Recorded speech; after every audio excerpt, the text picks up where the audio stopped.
Hey guys, Husky here with the disclaimer. The following podcast experienced several technical difficulties, one of which resulted in the last 45 minutes being completely lost. We will post a follow-up covering items that were not covered in this video. Thank you for your patience and understanding. And now, enjoy. 3, 2, 1. Hello, everybody, and welcome to another episode of Cartoon Chatterbox. I'm very interested and intrigued of our subject today, which is My Little Pony, Friendship is Magic. Yeah. Or as I like to call, a cartoon that kind of brought us all together. Right. The cartoon that changed everything. It's a big one. We were going to record this a week prior, but each of us had technical difficulties in a unique, special way. So I hope this is going to pull together. And really, isn't that the true magic of friendship? How even though we're all different, we still come together? Yeah, we all live in different states, but we're still able to pull together a podcast. Ain't that the one truth? thing that brings us all together is technical difficulties. Right. The true unifying force. Yay. So, as always, I am Carrick and Namnet, also known as RaccoonBro VA.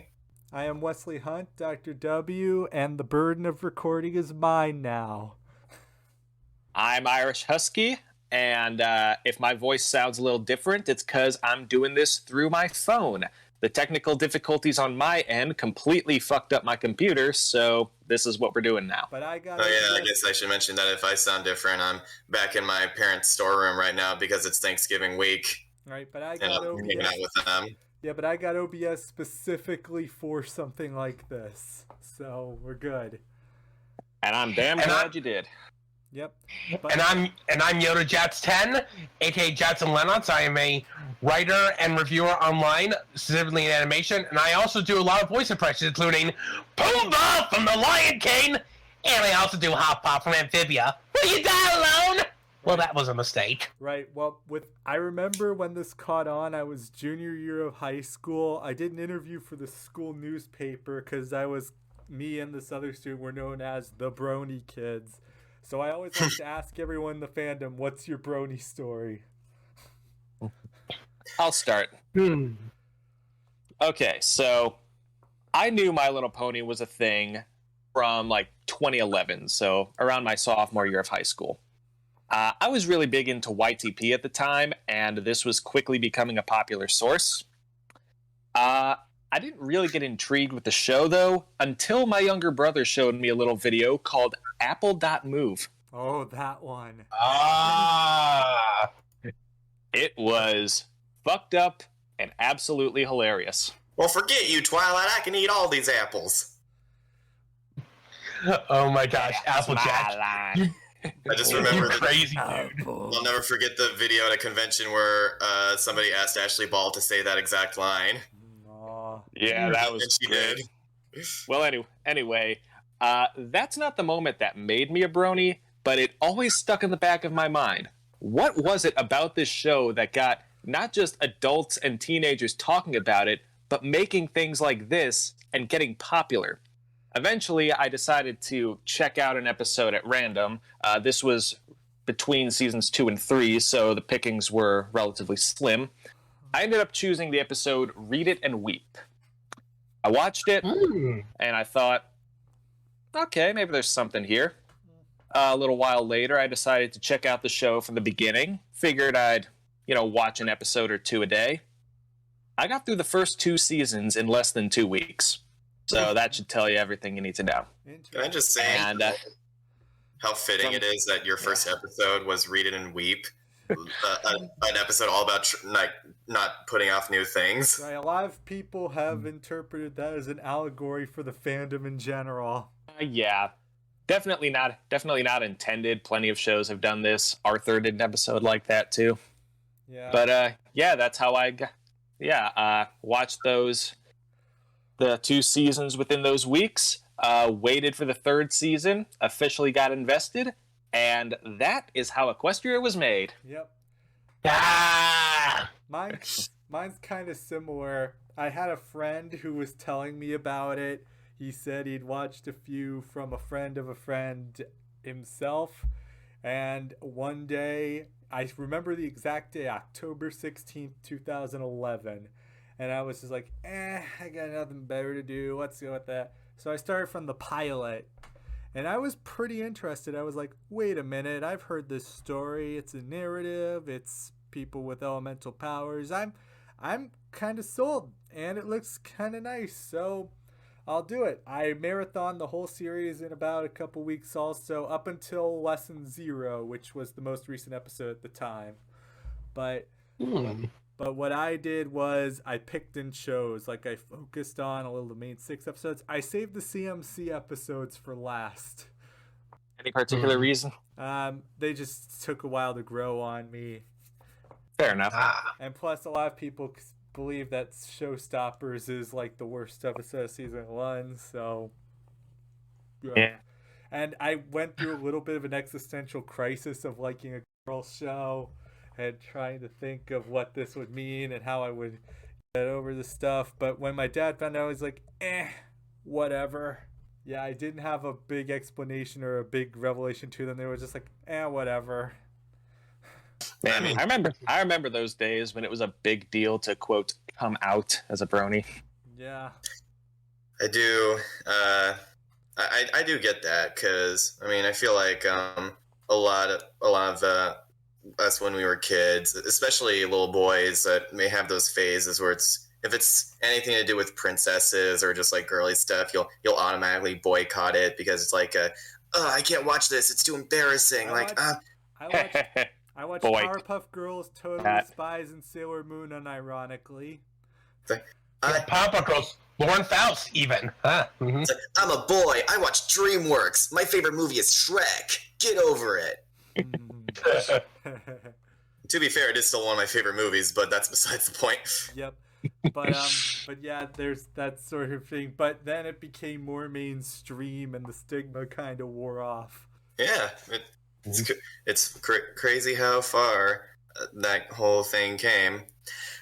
For my story, it's funny because, as you guys all know, I am an avid watcher of Death Battle, which is, you would think, completely unrelated from something like My Little Pony, but one of the very first episodes they did back in 2011 was Rainbow Dash versus Starscream. And I saw that episode, and I was like, this cartoon seems interesting. I watched a couple clips online, but nothing really went further than that because... Spoilers for a 10-year-old video. Rainbow Dash wins. Yeah.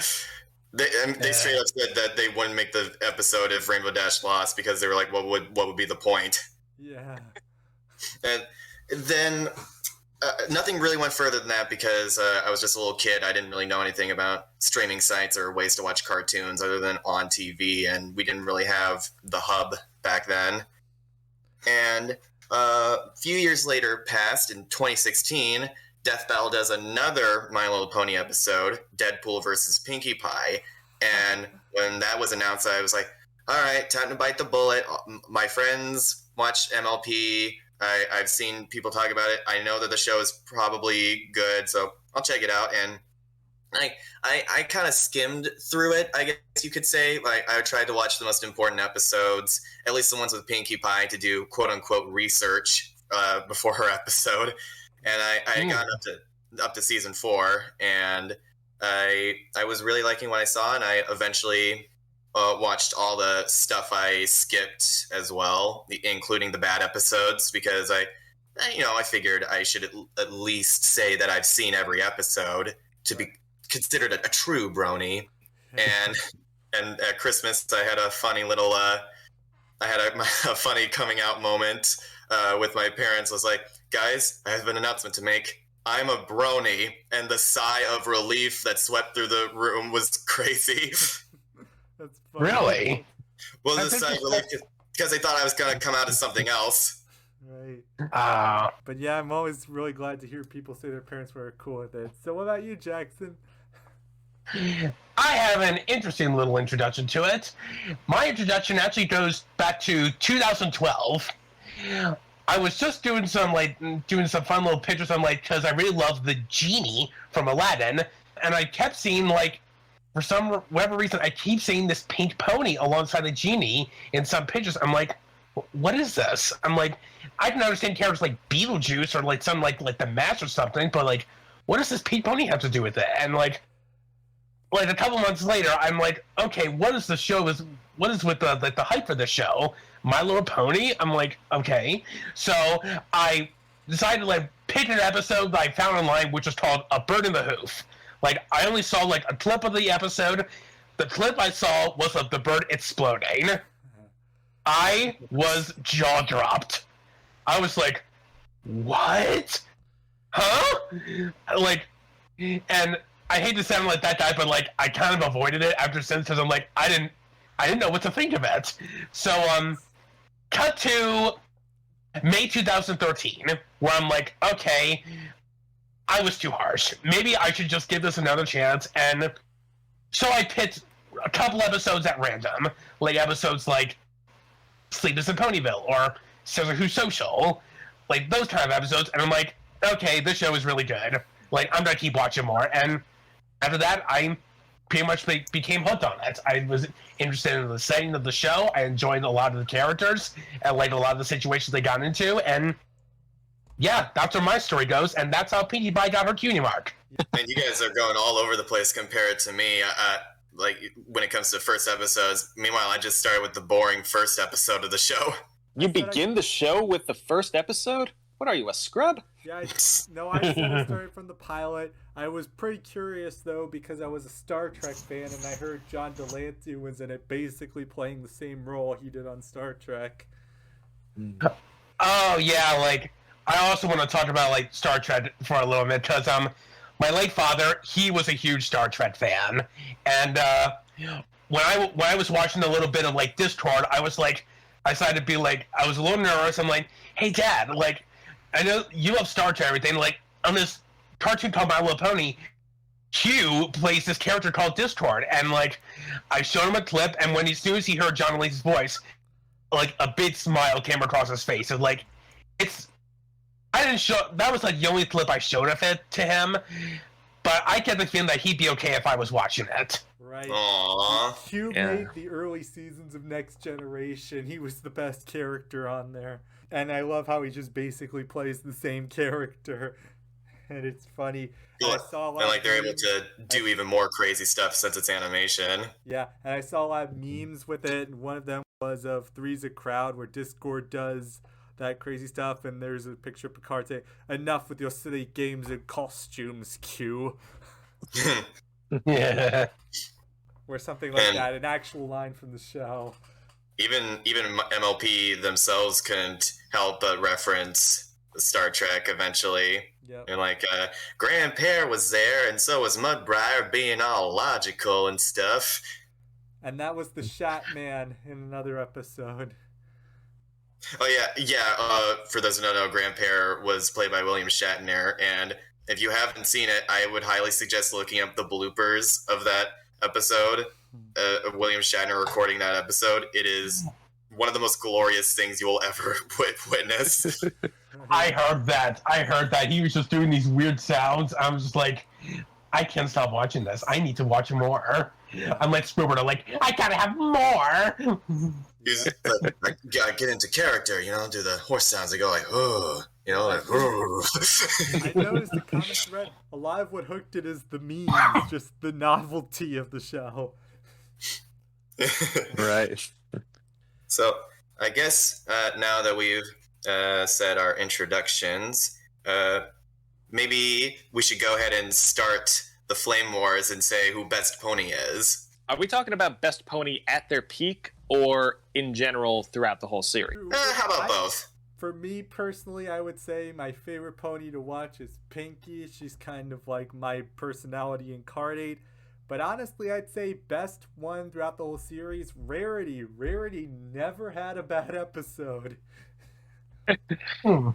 Yeah, Rarity just hams it up all the time. The episodes where she's the main character, she owns it. Right. Sweet and Elite. It isn't the main thing about you.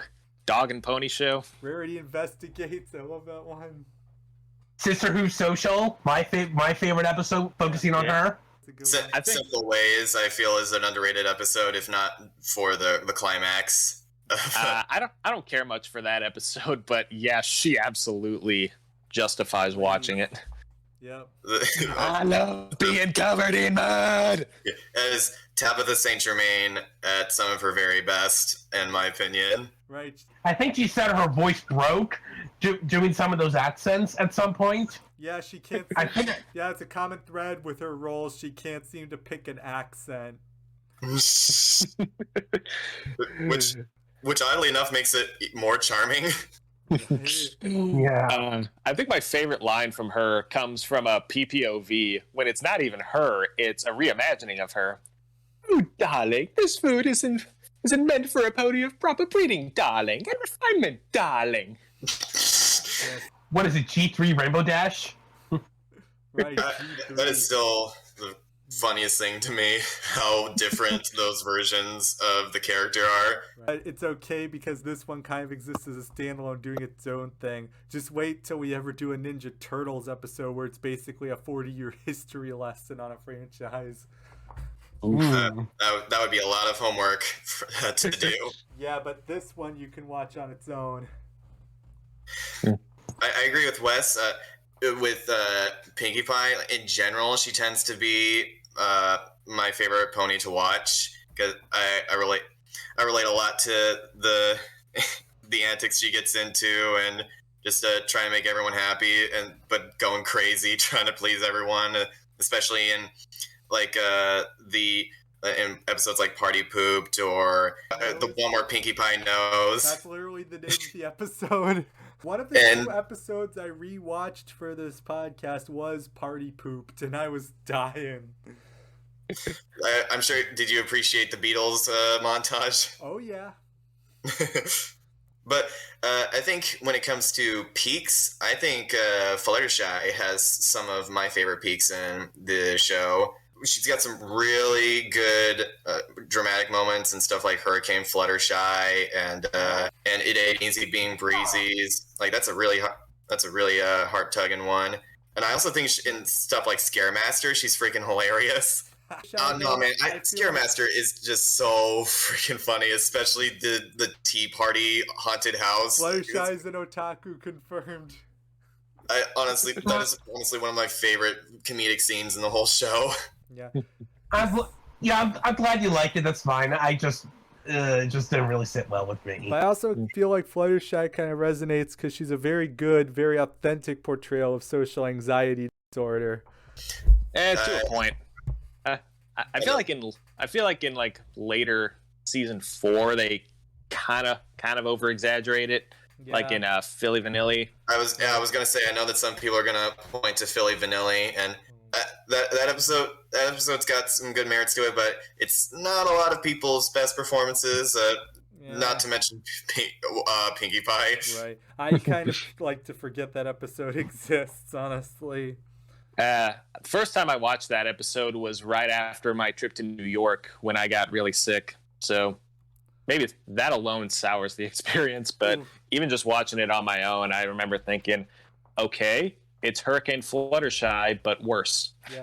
Funny enough, Rarity ends up having some of the best moments in it.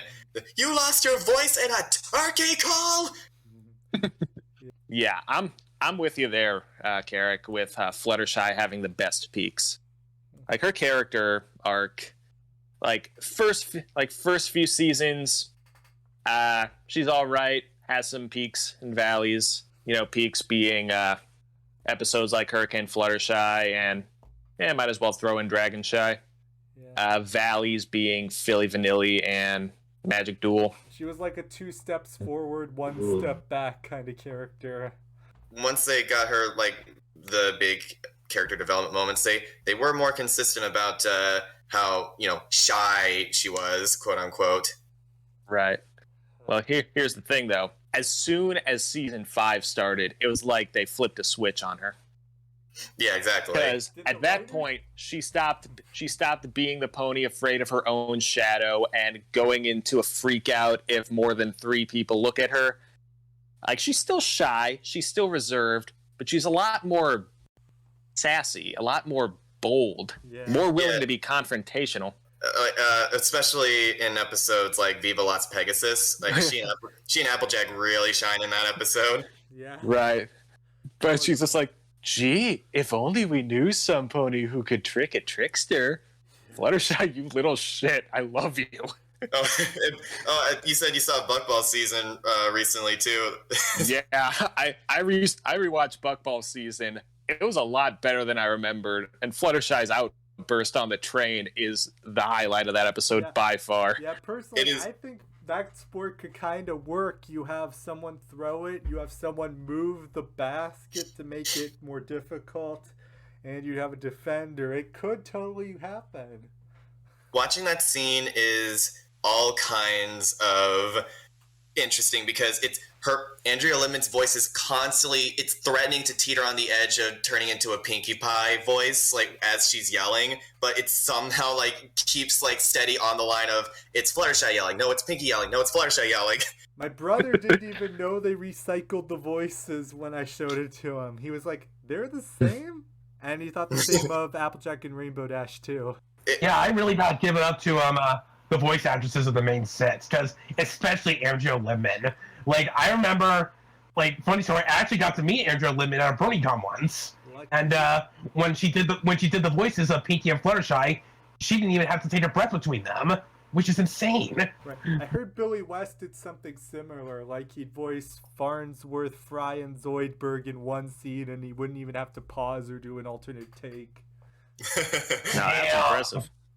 Man. That is very, and it's funny too with Ashley Ball, but Rainbow Dash for the most part sounds mostly the same throughout the show, but with Applejack, you can get sort of a sense of an evolution there with her voice. Like as it goes on, it goes from country Rainbow Dash to getting deeper and more of its own thing.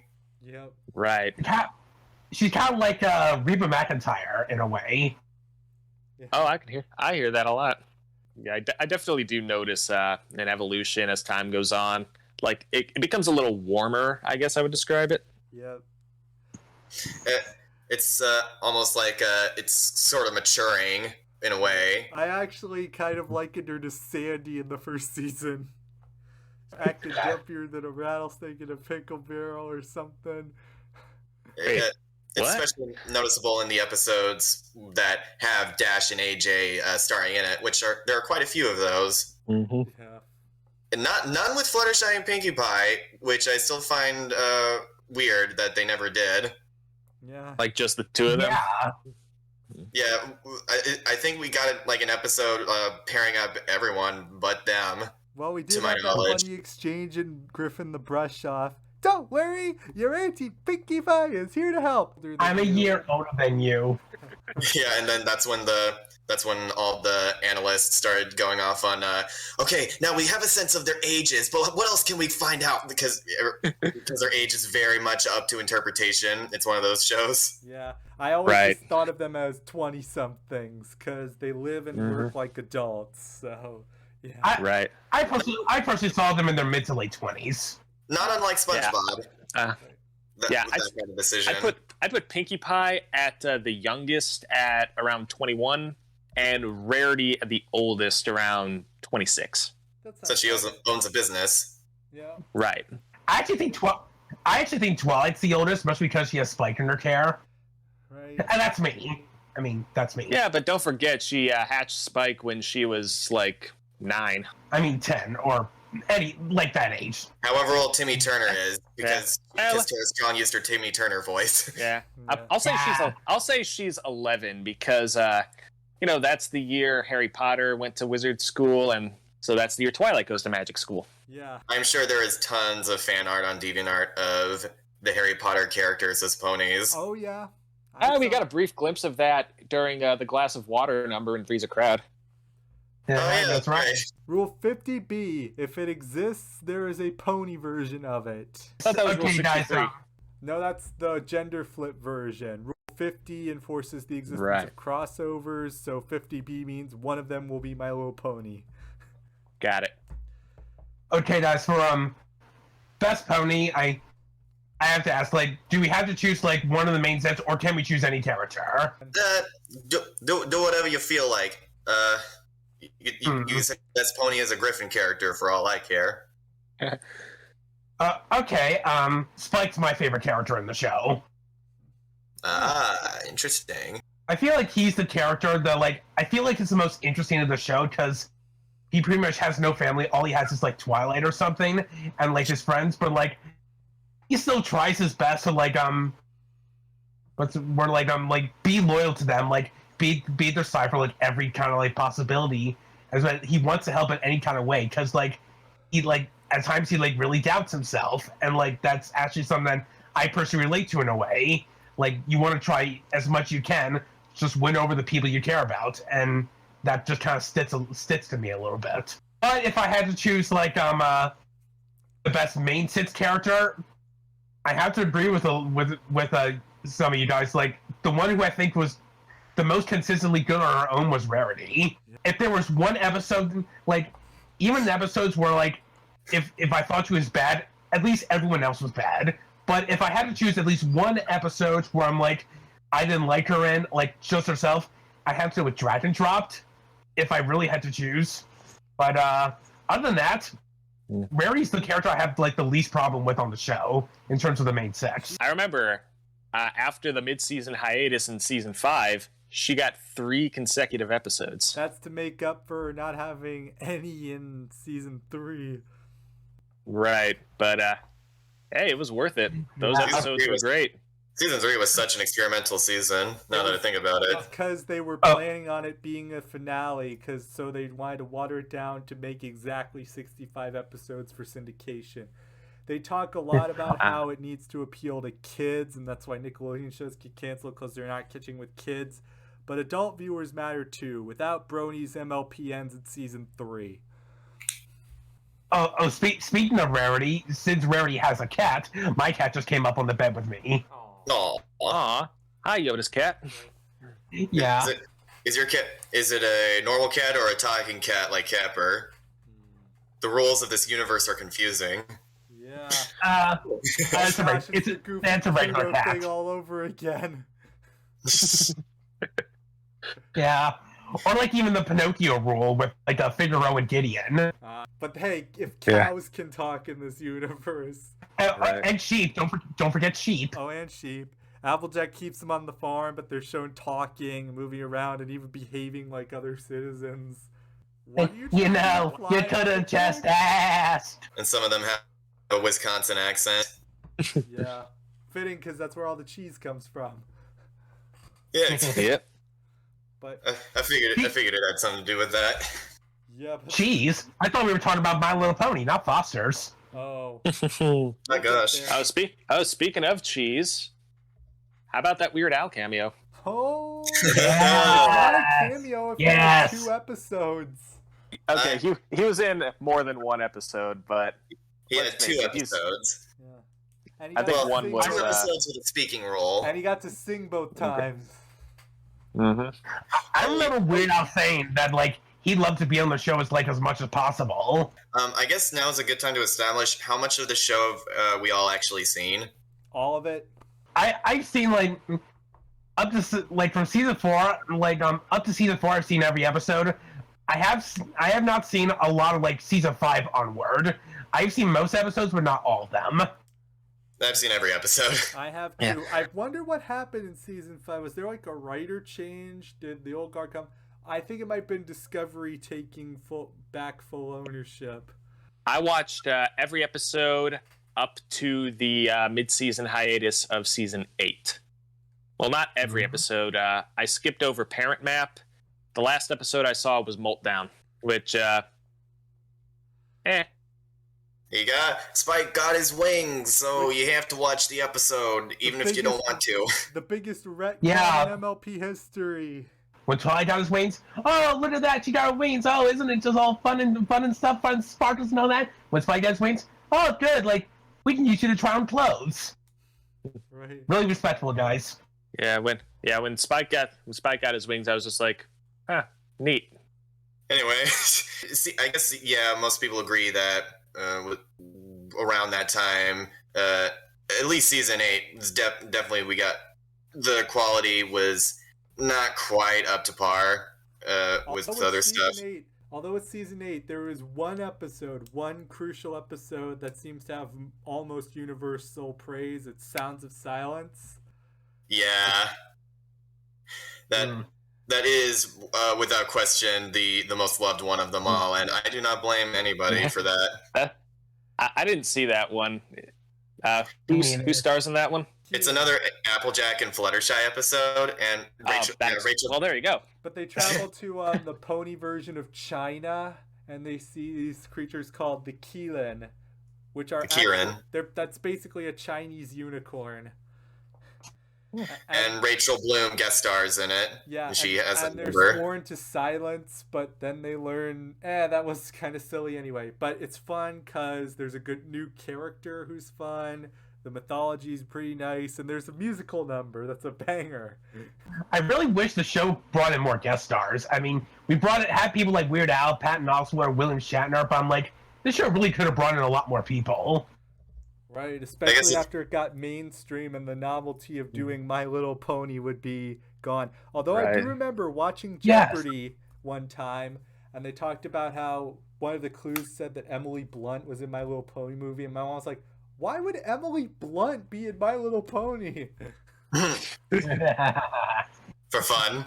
Yeah, for fun. Yeah, a lot of people just want to voice a cartoon character just because they want. Right. Oh, man. Now I'm wishing they got Wayne Knight to voice someone. He would have been awesome. Well, technically, I had that kind of in my story. So, what do you do? You've gotten that taken care of. Yep. But just read it with the voice of Newman. Yeah, do your best impression of Al from Al's Toy Barn. Make sure to follow that Twitter account that always posts the clip from Toy Story 2. I can't believe I have to go all the way to work on a Saturday. 2 blocks. All the way to work. Oh, I just imagine like he has like some kind of apprenticeship with, I don't know, Rarity or someone, and just the scene where he's complaining about how he has to go all the way to work, and it turns out he lives like right next door. Man. Yep. Oh man. Yeah, that's pretty funny. But yeah, MLP kind of had a shift. It was around the time that Discovery Family came, where it just felt like phoning it in and kind of slogging it. There were some good ones though. I'm not gonna knock any of them, like Dungeons of Discord or the aforementioned Sounds of Silence. But and you know what? I'll go up to bat. I think season 9 is honestly really good. I think they managed to stick the landing with the final season. But I know not everyone will agree with me on that, but I think that it had more good than bad. Yeah, well, I'll take your word for it. I've seen people more positive about season 9 than season 7 and 8. Yeah, that's pretty nice. Well, Carrick, what did you think of The Twist? The Twist? Which one? Grogar. Oh, I thought that was in character. Honestly, I didn't have a problem with it. I feel like it could have been tried better or explained a little better, but it was alright. At least it's not as bad as Star committing genocide for her boyfriend. Oh yeah. I even though I haven't seen any of those seasons, I do know about the whole magic genocide thing. Right. And just Magic genocide, refresh my memory. Star versus. That happened? That's a difference, but that's another show. I'm glad I did avoid that show. Didn't that show go like completely off the rails in the last season? That's what I mean. From what I hear. But MLP, I feel, did a little better because it didn't erupt into total chaos, and the villains got their just desserts in the end. So Discord control worked, including the little kid. Yeah, I still think it's weird that they never really explain where Cozy Glow comes from. Like, why she's so evil. Right. Like, does she have parents? We never see them. I feel like Cozy Glow was kind of influenced by Shirley Temple. You mean Darla Temple?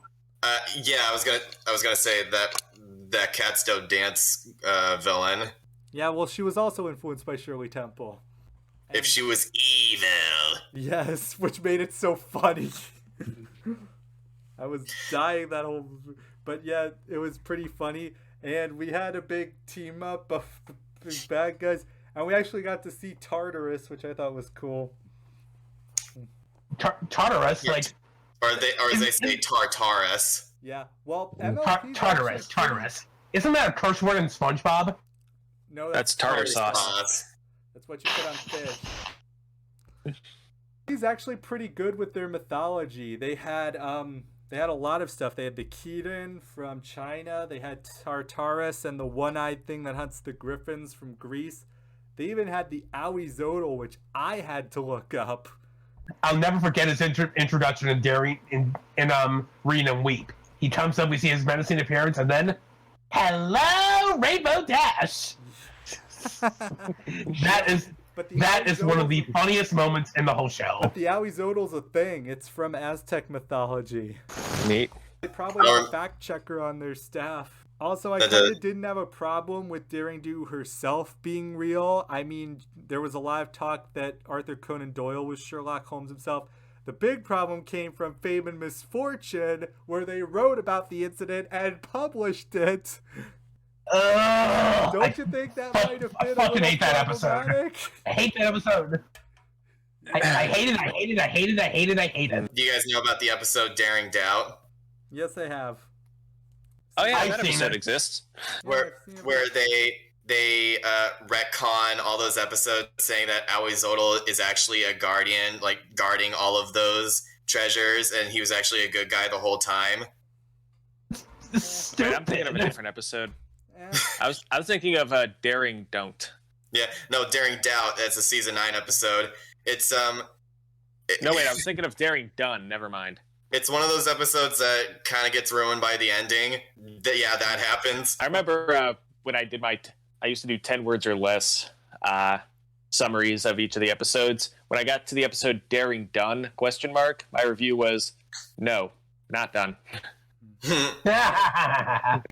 Yep, that's about what happens. But again, I Nope. don't really have a problem with Daring Do being real. I think that adds kind of to the fun. I will give Daring Dunn credit for at least giving us a soundbite of Pinkie Pie saying, "I didn't realize you were into politics, Rainbow." Yeah. That's the meme potential. Yeah, it's really the memes that caught on. The show was really quotable. Here's an underrated one. I'm not giving him cake. I'm assaulting him with cake. That one a lot. How dare you take the cake? Pinkie Pie weaponizes pastries for a living. She weaponizes everything. She had she had rubber chicken. She weaponized music.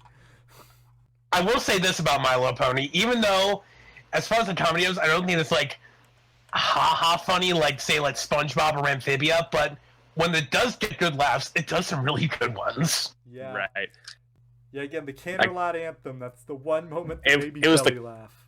It was the Cloudsdale Anthem. Oh, yeah, the Cloudsdale Anthem. Yeah. That one. I saw so many mixed reactions to that. I saw people hated it. People were like, I don't know how to feel about this. And then you have people like me who actually had to pause the episode because I was laughing too hard. I did too. I was one of those people. I was laughing, and what made it better is that the whole song was improv'd. Yeah, Kathy Wesselot did the whole thing, like, just came up with it on the spot from what I hear. think it, like, says in the script, Spike sings badly or something like that. Right. And like some of the critics of that scene will say, okay, why does that scene work, but the stage scene from Showstoppers doesn't? I'll tell you why. It's because in Showstoppers, it's overconfidence, and that's not fun to watch. It's not fun to watch people failing when they think they know what they're doing. That's just embarrassing. We call that Fremdschämen. That's embarrassment on the behalf of others. Yes.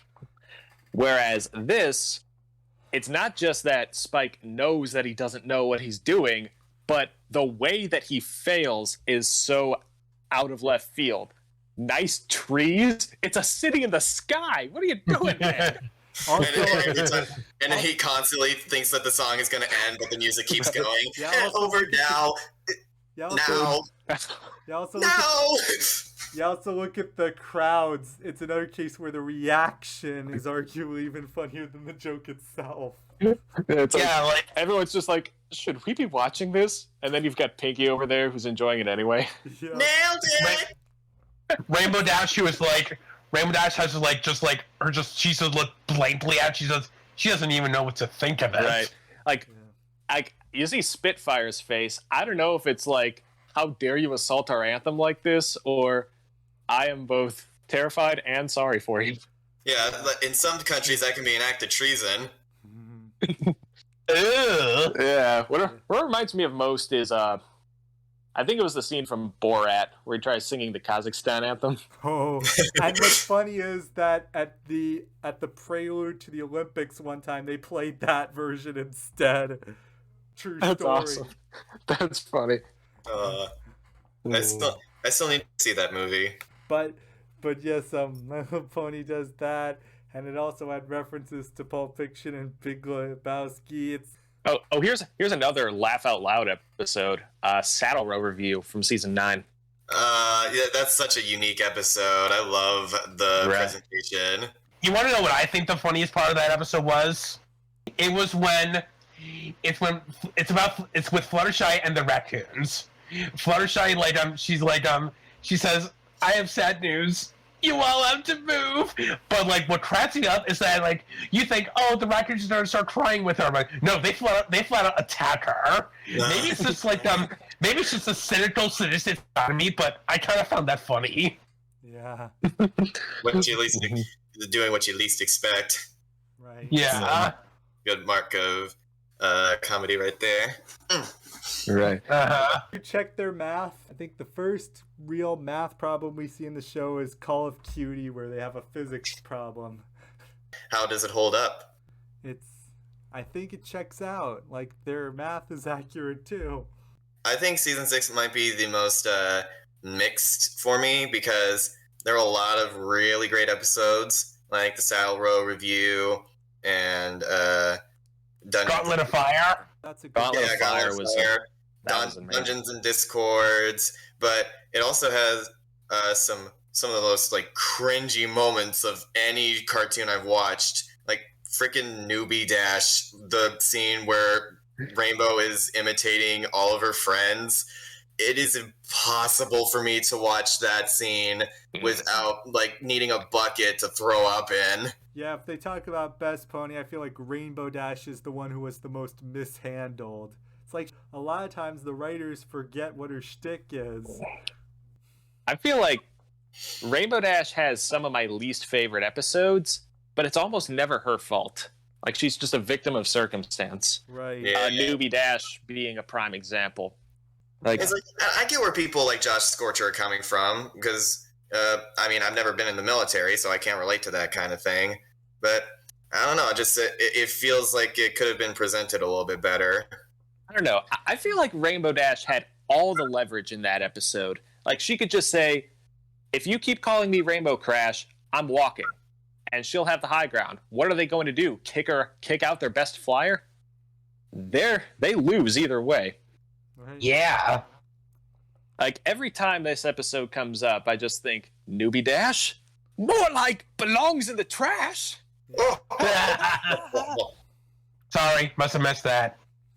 Broken magic system also. They talked about why unicorns don't have wings, and I think they explained that in Sonic Rain Boom.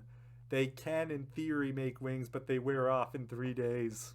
Although, if we're talking least favorite episodes of that season in particular, I would probably go with The Cart Before the Ponies. Oh yeah, I think that also has that the was worst a song in the whole show.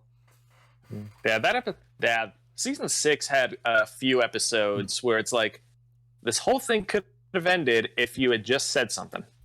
How many times do we have to teach you this lesson, old man? What we have here is a classic case of miscommunication.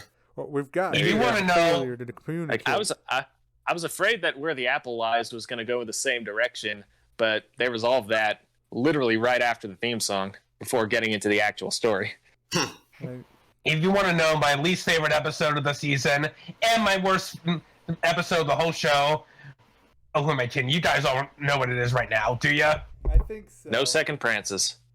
You got it. Right on the money. Yeah, it's the unfortunate implications episode. Oh boy, what does he win? Yeah. Nothing. Now get out! Get out! I need to rant about No Second Prances in peace. Yeah. Look, I want to be fair about the writer. The writer, Nick Conflin, said he didn't mean for any unfortunate limitations, but like when you looked at the episode, I'm gonna be honest. When I saw that, I was like, "Yeah, I was too hard on one course meal." That's how uncomfortable it made me. I feel like, one course meal. Plankton gets run over all the time. Yeah, it's the intention that I guess. changed He there. also Plankton's a crustacean, so he'd easily survive. Mm-hmm. Yeah, and I think what also helped more is that Plankton was like sarcastic when he was talking about it. He was like, I just hate to get run over around here. I guess that's probably why it didn't even bother me that much when I saw it as a kid. I mean, looking at the episode now, it's bad, but I wouldn't say it's like one of the worst episodes of the show. I just feel like No Saint Princess. I just feel like that kind of humor works a little bit better in adult cartoons, you know? Yeah, that's realistic humor. But in a show all about love and friendship, and we had a scene of abandonment and near suicide. Yikes. Because I mean, one of my favorite episodes of Rick and Morty is the one where Rick is messing with the devil, and Summer's like, he almost killed himself, you know, and Rick was like, holy shit, really? But my problem with No Saint Princess is that when after Trixie tries to kill herself, nobody addresses it. Nobody's like saying like, is like, no, it's okay. Starlight and Trixie are now besties. Yee! I'm like, are we just going to ignore the fact that like this happened? Like, we as the audience know Starlight's not there. That bear's gonna eat her. If I'm being honest... Manicore. Same difference. If I'm being honest, when I watched the episode, I did not really get those same implications as other people did. I didn't really see it until people pointed it out. So, I don't know what that says about me. But I didn't. No, it says that. No, like, people see different things in different ways. That's fine. Right. Yeah. I Honestly, think it's like, just a testament to how much they glossed over that. I know a lot of people say that Twilight was in the wrong, but honestly, she was the only character I found to be in the right. Because I'm going to say Starlight Glimmer was a brat in that episode. She just kept expecting everyone should just trust her immediately. And the fact that she just skipped down the dinner that Twilight prepared for them. I'm like, without telling her. Now, truth be told, and like, if honestly, there are times when I do something like stupid that like get my mom or my sister really mad. But it would just, like, really eat me up that I did something to offend them. And I'm pretty much, like, wondering, how am I even going to make it up to them? I eventually do, but, like, the fact that Starlight didn't even, like, think about Twilight's consideration, even acting smug about it, doesn't put her in a good light. I still think the final joke in that episode is really funny, where they're just alone in the room, and then Cranky's like, how does your hair do that? Celestia's just like, ugh. I'm glad you liked that joke, but it didn't sit well with me. I don't know, just like, I find jokes like that to be funny, where after all this time, we get used to character designs, and then somebody will finally point something out, like Kind of reminds me of that joke in the Extremely Goofy movie where the one guy's like, why do we always wear gloves?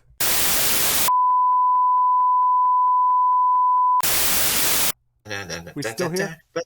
Yeah. Yeah. You were breaking up, We're so all I fine. decided to come back in. Okay.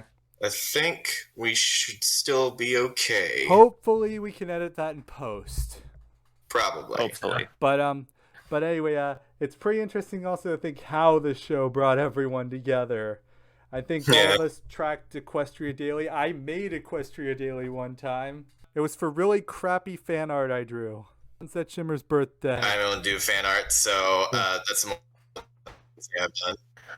I've had, like, people like commission to do fan art for me posted on Equestria Daily, which was nice. Yeah, that's nice. Star Giant made it once.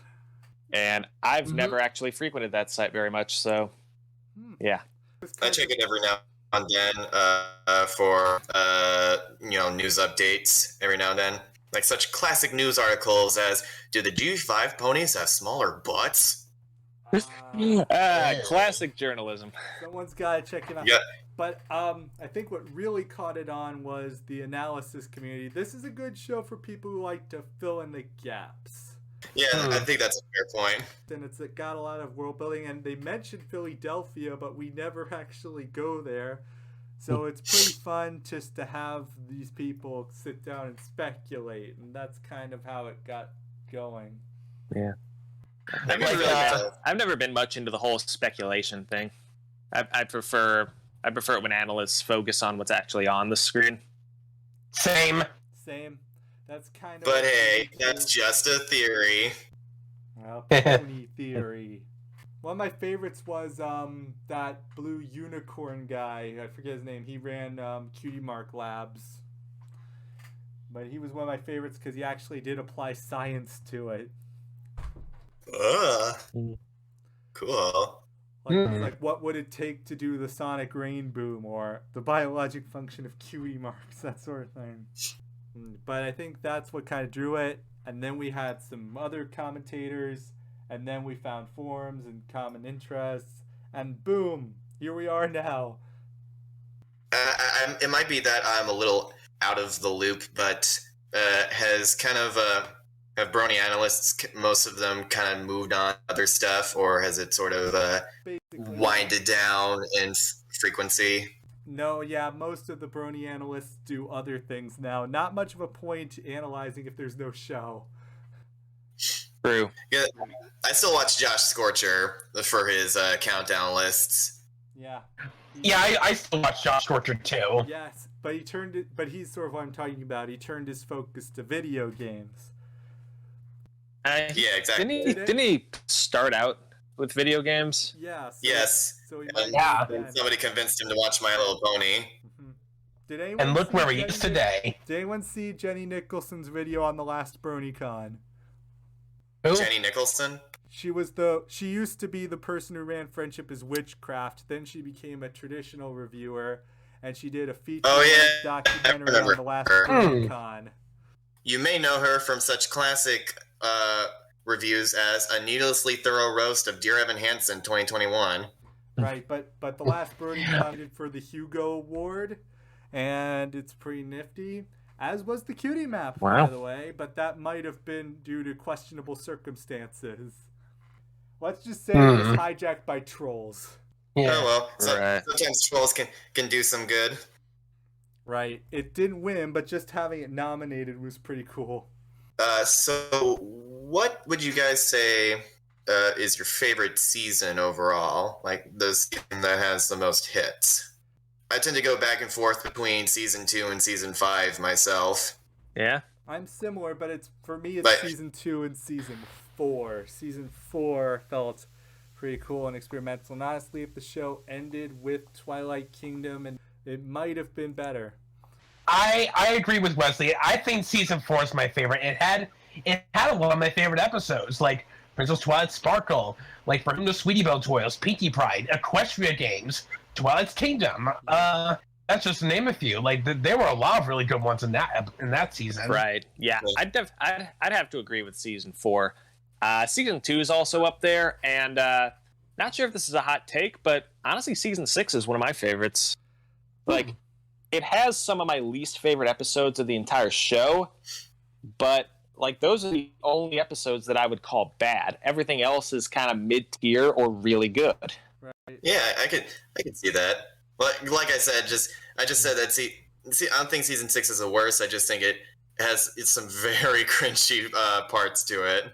Well, for me with season 5, it's got some really classic episodes like Mending Fences. Like those are all really great episodes. Rarity Investigates. Oh yeah. Don't forget that Social one. Cue. Honestly, I think that's my favorite episode. Yeah. The one where Pinkie Pie knows. And I still think Scaremaster is funny. Yeah. Thanks for the Memories actually is one of the few episodes I can think of that makes me tear up. Like, yeah, I know that episode has kind of a mixed reception, and I can sort of understand why. But at the same time, I think the high points really do nail it. And I think that's the episode that, for me, cemented Fluttershy as like, okay, this is what she's going to be now. I'm sold.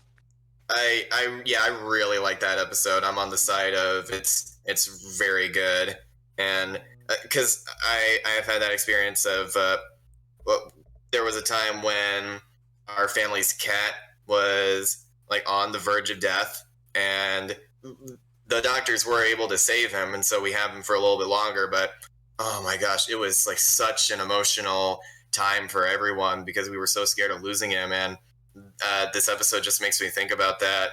Just the fear of losing someone you've been attached to for so long. Maybe a little weakened by the fact that Tank was actually dying. I think that's where a lot of the points of contention come from. That was kind of my problem with the episode. Yeah, I think there were no real. The sentiment, I think, is still there, even if it's not as strong. I think it still comes across enough for it to get a reaction out of me. I see that. I'm okay with that. That's pretty cool. But I just kind of feel like there were no real stakes, you know. For some reason, I want to get a little controversial. I want to know what all of you guys think of one of the show's most controversial points. It's a character. You all know which one I'm talking about. Trixie. I want to know you guys' thoughts on Starlight Glimmer. Boo! Yeah, I don't like her. That's a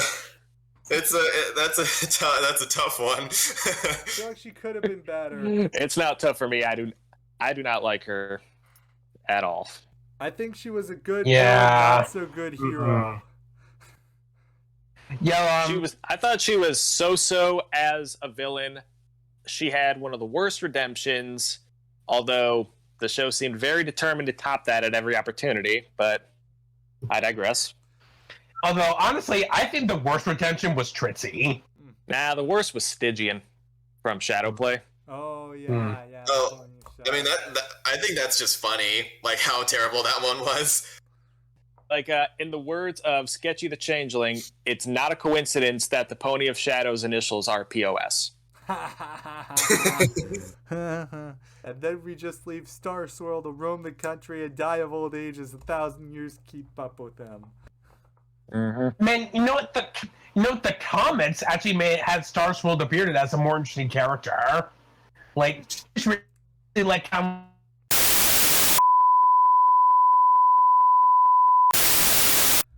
She brainwashed the main six in every little thing she does. By the way, how dare you ruin that police song MLP? Shame on you. The recording cut out again, sorry. Where were we? Discord tried to update. So yeah, I don't like Starlight as a hero. Part of me kind of finds that aspect of her character to be interesting. That the fact that even though she is redeemed, she still has habits that she needs to break. And it's not like a complete 180. And yeah, see, I wouldn't mind that if she didn't consistently keep breaking them. Yeah, that's my problem too. Because again, we see this a little bit in No Second Prances. We see it a lot in every little thing she does. We see it in, I think it was To Change a Changeling, where she brought a Tatzel worm to the Changeling Hive, thinking that it would get them together. Think, Starlight. What are you thinking? I think they dial it down in season 8 and season 9. That it doesn't get quite as bad. Oh, I like her coffee sipping face. That was... Yeah, that's a good emote. Honestly, I think her time as the counselor at Twilight School are some of her best moments. Like, honestly, if people were to ask, like, how would you do Starlight Glimmer right? Honestly, this may sound but I'd point to Anne Boone as a better version of Starlight Glimmer, Phibia, because when you think about it, she's given influence of Sasha, but like, and you can tell she makes a lot of bad choices, but they still feel like accidental, and she at least learns from them. I feel like if Starlight Glimmer was more like that, I would have liked her more. I feel like I think I'd like it more if Starlight's actions only affected herself. Like, I actually didn't mind All Bottled Up that much, as annoying as Trixie was, because that was an episode where Starlight did what she does, but she was the only one getting affected. To be fair, regular show did that plot better. Yeah, that's true. There was no scene of Starlight yelling at Trixie until she burns a crater in the ground. Yeah, that episode also flanderizes Mordecai and Rigby too, but again, like with No Second Prances, Flurry of All Balled Up. It's sort of the point of the plot. I kind of like that plot in principle. The idea of a character becoming corrupted, that's just instant sell for me. My problem with All Powered Up is its ending. The fact that Tritzy, Starlight tells her what's going on, but Tritzy doesn't even bother to change it. And she says, "Did you learn anything from this?" And she says, "No, I didn't." I'm like, "Dear Princess Celestia, I didn't learn a thing." Well, when Applejack does it, it's based and funny. Yeah. yeah. Yeah, or like when Family Guy does it, it's like clearly as a joke and in character. Like, well, Peter, did you learn anything from this? Nope. Or they pull a JoJo's Bizarre Adventure reference. Although Super Speedy Cider Squeezy, that's another one I really like, mostly because of the Music Man reference. Yeah, I know that a lot of people are mixed on Flim and Flam, but I think they are, at their best, are very entertaining antagonists for them to overcome. Honestly, if people ask me what I think a better Music Man reference is, I point to my favorite episode of The Simpsons, Marge versus the Monorail. I would have liked Flim and Flam, but they were a little bit more like Lyle Landley. Well, at least it's not as bad as the OKKO version. Right.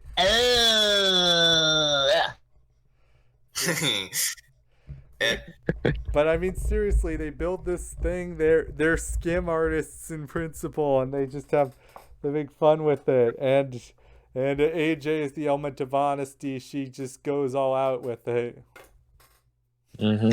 Some people point to the fact that not all of their bottles were bad, so why didn't they just give the townsfolk some of their good cider? But that's not the point. The point is that you're trying to keep a reputation. Once you have established the fact that you're okay with selling faulty products, you have ruined your reputation in the eyes of the customers. And that was the entire point of the quality check. Yeah. Exactly. And it's like in a Neptune Spatula. Neptune won the contest, but everyone hated his patties, so SpongeBob ended up winning. Yeah, exactly. Oh, I think I'll try it a second time. And it's also a good example in that episode of doing, like really cruel humor, like constantly taking the cider away from Rainbow Dash at every second.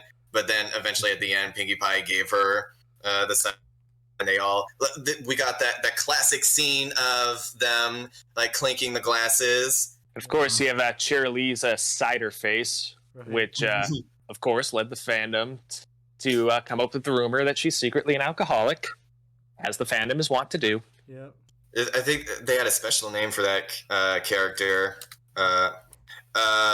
Berry Punch. That's it. She's the alcoholic. She looks like Shirley, but it's not. Also, for everyone else here, what do we call the gray pony with the bubble cutie mark? There are 5. I call her Derpy. She was called Derpy first. I'm going to call her Derpy. But Derpy's kinda, sorta, an ableist slur, so... Yeah. The show officially calls her Muffins for some reason. They call her Muffins because she's making the dough for the franchise. Yeah, I always thought Ditzy Doo was a different pony. I'm just gonna say this out there about Derpy. I never really got into her that much. What's there to get into? She's a sight gag. She was easy to miss one too. When the show started making more jokes out of her, trying to make her like a character, I'm sorry, those are cringy because she's of her just constantly keeps messing things up because isn't that funny? Because she's stupid. I'm like, especially given the controversy that she's been getting into, I'm just like, those shows are kind of just groaners and sometimes uncomfortable at worst. I think that controversy honestly was a little bit overblown. I feel like it came from a lot of things, but Tabitha basically just did the voice because she thought the character was a dude. Well, I'm sorry, Jackson, but I just don't know what went wrong. Although, honestly, I kind of like Derpy's original voice better because it stood out. I don't know, the newer voice he gave, I just found it a little annoying. It just felt like it was trying too hard to sound cute. The new one, the older one, I just found it be more endearing. I mean, you got characters like Patrick Star and Big the Cat. Yeah. It's not like it's an unprecedented voice. Although I don't know whether this is just a rumor or not, but I heard that in original plans, Derpy was going to be like the pony version of Cheese from Foster's Home for Imaginary Friends. I don't know how I feel about that. That would have been an interesting direction to take. Yeah. So, like, even if I don't think Foster's is a show that really holds up well, Cheese keeps popping up in my head every once in a while, and I just reminisce back to that. Right. He did say Rickroll that one time. Yeah. Wait, really? Yeah, it was well, not in the show, but like a Thanksgiving Day parade or something. Yeah. Yeah. Like during the Foster's vote, Rick Astley came out and sung his song, and the cheese puppet just says, "I like Rick rolling." Right. We had that. That could have gotten old fast. I feel like those. I kind of like her sometimes, like when the male pony gag. That was pretty. But it kind of goes to show how far it went with the memes that we picked up on it. It kind of reminds me of The Simpsons and how The Simpsons turned the memes into reality. Yeah.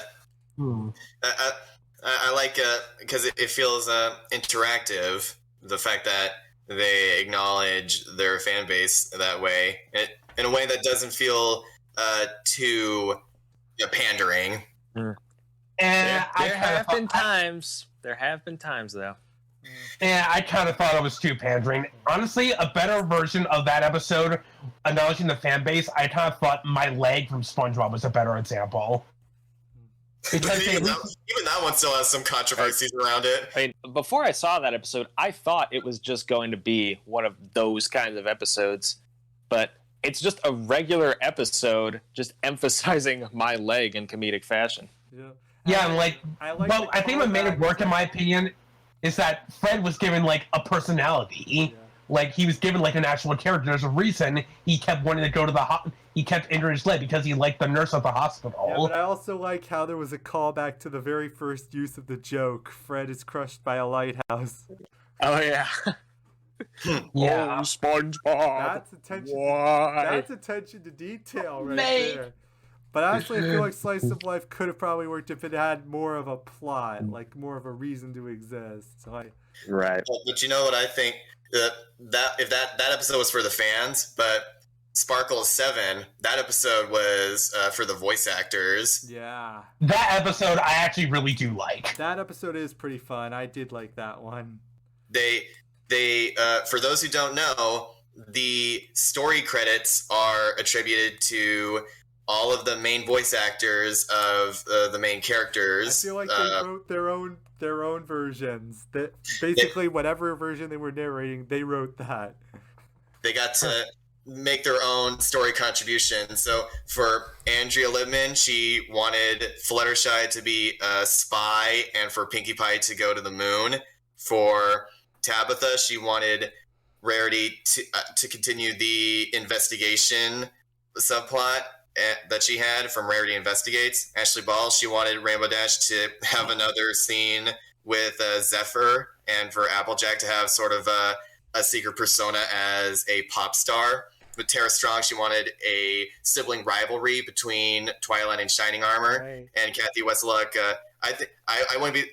She wanted Spike to have more of a familial, established a brotherly relationship with Twilight and everyone, and which I feel is probably the most heartwarming of all the suggestions. Although I don't know why Rainbow Dash doesn't file for sexual harassment. It's all part of the game. Although, in my opinion, I see Twilight and Spike as more like a mother and son kind of relationship, personally. But I like what they did with it in that episode, though. Like, not going to complain about that. Which is the best kind of correct. Yeah, I just want a scene of Zephyr Breeze hitting on Rainbow Dash for the umpteenth time, and Rainbow Dash is like, "Dude, I'm dating your sister. Knock it off." No, it was Applejack. It's canon. But I kind of wanted her to say, "Should we tell him I don't go that way?" Oh. Wait, is Zephyr is Fluttershy's brother? Yep, Yeah. Flutter Brother. That's the name of the episode. But Dash ends up with AJ at the end, doesn't she? It's heavily implied, Yeah, but not outright stated. Okay, you want to know my headcanon? Something that I will hold true until it is explicitly proven otherwise? Yeah. Go on. Okay, so you know how Rainbow Dash moved to Ponyville on her birthday? Mm-hmm. Yes. Like, my guess is that because of her parents' kind of overbearing nature, she moved out as soon as she was legally considered an adult. She moved down to Ponyville because that's where Fluttershy was living and their childhood friends.